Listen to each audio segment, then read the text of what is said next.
வாழ்க்கையில் நான் first time வந்து பார்த்திங்க அப்படின்னா ஓட்டு போட்டதுக்காண்டி ரொம்ப ஹாப்பியாக இருக்கேன். ஸோ ஏன் அப்படின்னா அதுக்கு காரணம் வந்து பார்த்திங்க அப்படின்னா விஜய் சார் தான்.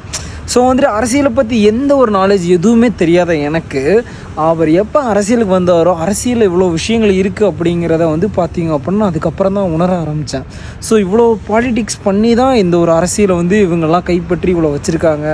ஏடிஎம்கேவாக இருக்கட்டும், டிஎம்கேவாக இருக்கட்டும், இவங்க வந்துட்டு என்னென்னலாம் பண்ணாங்க அப்படிங்கிறத நம்ம வந்து பார்த்திங்க அப்படின்னா நியூஸில் அதுக்கப்புறம் இவ்வளோ வருஷமாக நம்ம பார்த்துக்கிட்டே தான் இருக்கோம்.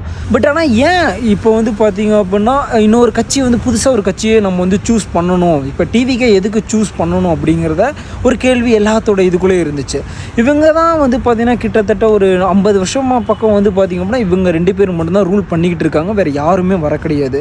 அப்படி இருக்கும்போது ஹிஸ்ட்ரியிலே ஃபஸ்ட் டைம் வந்து பார்த்திங்க அப்படின்னா விஜய் அவர் வர்றாரு. கொஞ்சம் முன்னாடி இருந்து கொஞ்சம் எல்லாத்துக்கும் பண்ணியிருக்காரு.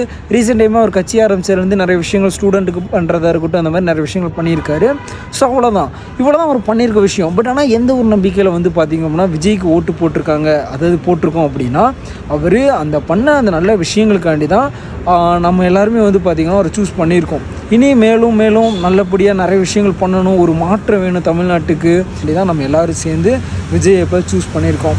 ஸோ இந்த வெற்றியோட இதை வந்து பார்த்திங்கன்னா ரொம்ப வந்து எல்லாருமே செலிப்ரேட் பண்ணுவோம் அப்படின்னு நான் நினைக்கிறேன். இன்னும் வெற்றி சிஎம் சீட்டில் வந்து பார்த்திங்க அப்படின்னா எப்போ போய் உட்காருவார் அப்படிங்கிறதுக்கு நம்ம எல்லோரும் வெயிட் பண்ணிகிட்ருக்கோம். ஸோ வந்துட்டு பார்த்திங்க அப்படின்னா ரொம்ப எக்ஸைட்டாக இருக்குது, என்ன ஆகும், இன்னும் வந்து பார்த்திங்க அப்படின்னா இந்த 5 வருஷத்தில் என்னென்னலாம் விஜய் பண்ணுவார் அப்படிங்கிறத பார்க்கலாம். என்ன தான் பண்ணுறாங்க, என்ன பண்ணுவாங்க அப்படிங்கிறத நம்ம எல்லாமே நம்ம பார்ப்போம். ஓகே, நீங்கள் என்ன நினைக்கிறீங்க அப்படிங்கிற மறக்காம கீழே கமெண்ட்லாம் சொல்லுங்கள். இதே மாதிரி ஒரு வீடியோஸ் பார்க்க மறக்காம நம்ம சேனலை சப்ஸ்கிரைப் பண்ணி வச்சுங்க.